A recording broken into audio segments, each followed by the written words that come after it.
My number one goal today is to help you identify the point within your own rhythm and timing that allows you to flow smoothly using the simple and fun Swim Smooth stroke rate ramp test. One of the obvious and overlooked benefits of considering stroke rate as a measure of someone's rhythm and timing in the water is that this does not require a frame of reference. In the open water without a set pool length, it's impossible to determine the length of your stroke.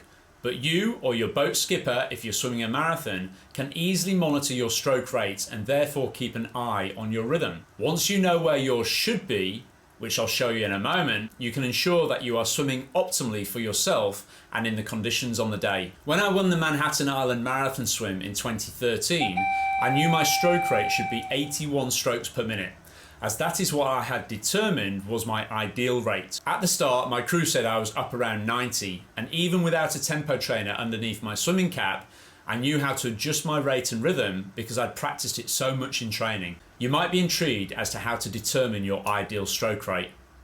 To do that, we can use the stroke rate ramp test, which I created in 2004 when I first started using the Finney's tempo trainer and the good old metronome. This test involves a series of 50-meter intervals performed using a tempo trainer at progressively faster tempos. You start interval 1 with the tempo trainer set at a stroke rate about 6 strokes per minute, slower than your natural. If you don't know what this is, get someone to count your strokes in the space of 15 seconds whilst you're swimming a 400-meter swim at a good pace of around about 75 to 80% intensity. This does not need to be exact, but you should count the number of strokes as left equals 1, right equals 2, left equals 3, etc.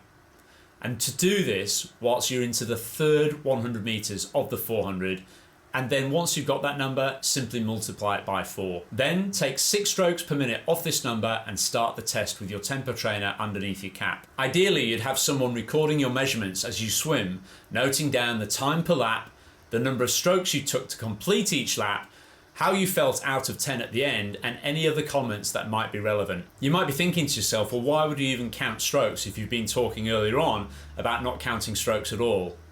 Well, simply what we're looking for here is, as the stroke rate increases, we're looking to see when the speed starts to increase as well and how you feel in the water. But we obviously don't want to get to that point where we're just thrashing around with a super short stroke and a very, very high turnover and feeling terrible as well. And that's what this stroke rate ramp test is really good at identifying.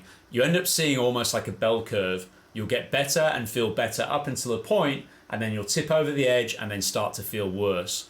We're looking for that sweet spot. Once you get started, you'll progress each 50-meter interval by adding 3 strokes per minute to the beeper and then trying to swim your best stroke at this new rate. You should aim to complete about 8 to 10 of these intervals and then check the results. You could argue and say, well, why only swim 50 meter for the intervals and not 100 or 200? What we're looking for here, it's not an exact science, and we don't want to have the effects of fatigue impacting too much on the results. All we're really looking for here is a signpost. So once you've done your 8 or 10 times 50 meters, we'll get a bit of an indication of where we can start to look a little bit deeper. You could equally say, why only go up in ramps of every 3 strokes per minute? Why not 1 or 2 or 5 or 10? Again, we're just looking for a signpost. Once you know where that sweet spot is starting to lie, then we can dig in a little bit deeper, we can make our intervals a little bit longer, we can look at the increments and make them a little bit tighter. But see how you go. Let's have a quick look at Scott doing this earlier this week, and let us know in the comments below if you've tried this test yourself. Please share this video wide and far, and we'd love a little like and a subscribe too if you found this whole series useful. All you're going to do is you're going to swim each lap at a progressively quicker stroke rate, and we're going to go up by jumps of 3. So at the end of each 50, I'll ask you to take the beeper out. We'll use the bottom right hand button and jump up by 3. So we've got 44, 47, 50 and so on and so forth. I'm going to count your strokes per lap. You don't need to worry about that. I'm going to time you for each lap. At the end of each lap, I'm going to ask you out of 10 what it felt like. So 10 out of 10 is very good. Obviously 1 out of 10 felt terrible, and any specific comments you might have. And I'm going to be recording this down here. All I'm going to get you to do is swim as best you can at every individual stroke rate based on what we've just been doing there to fix the stroke. So we're going to actively try to fix that left hand by thinking about the way it goes into the water, fingertips first. Alrighty, on this first one then, When you're ready, mate, over to you.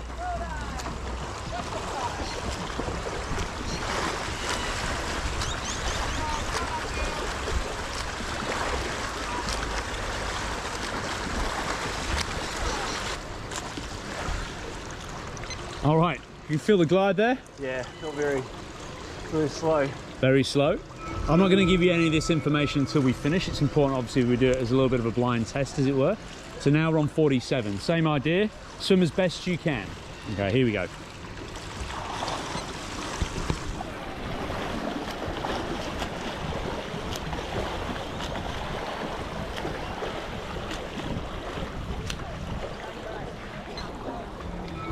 So here we go, now at 50.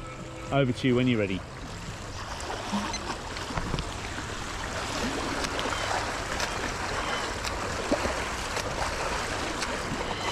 So in August we're going Barcelona tonight.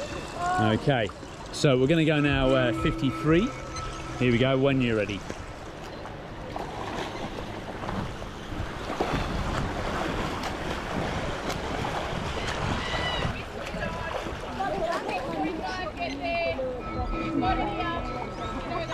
Okay, 56, when we're ready, here we go.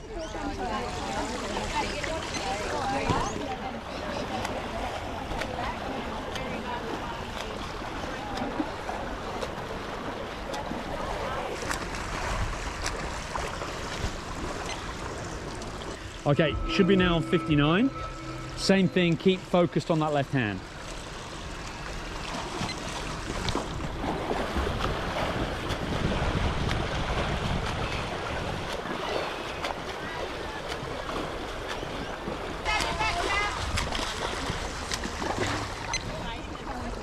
So what this little ramp test will end up showing, without giving too much away, is a sweet spot, a very clear sweet spot in your case. I'll just show you on the camera there, look.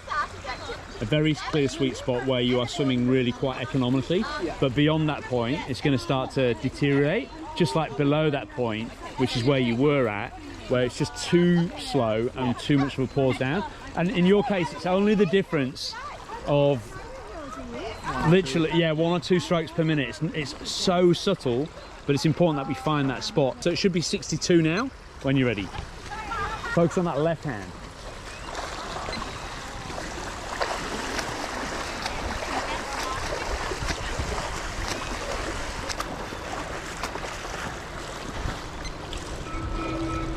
I felt like I was almost spinning my wheels, but then. Okay, so what I'm going to get you to do now, we're going to go 65. We've got 3 left to do, 65, 68, 71. All right, when you're ready, here we go.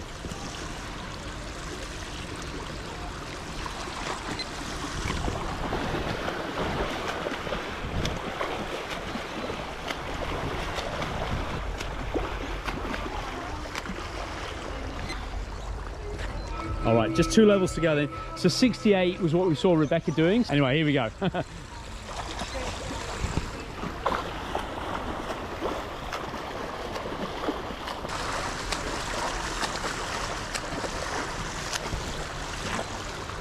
Believe it or not, there was 1/100th of a second difference between those last 2. All right, here we go. When you're ready, 71, let's go.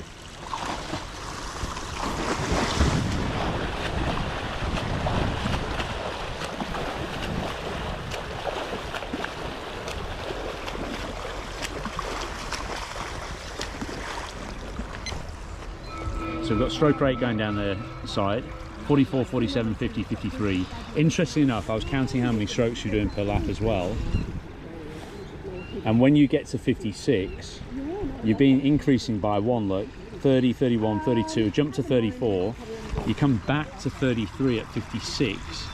So it's a low stroke count with a reasonable stroke rate.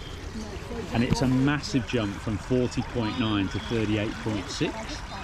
So there's a clear difference in your efficiency there. So that first one, around about 53, 54, was where you were swimming at threshold.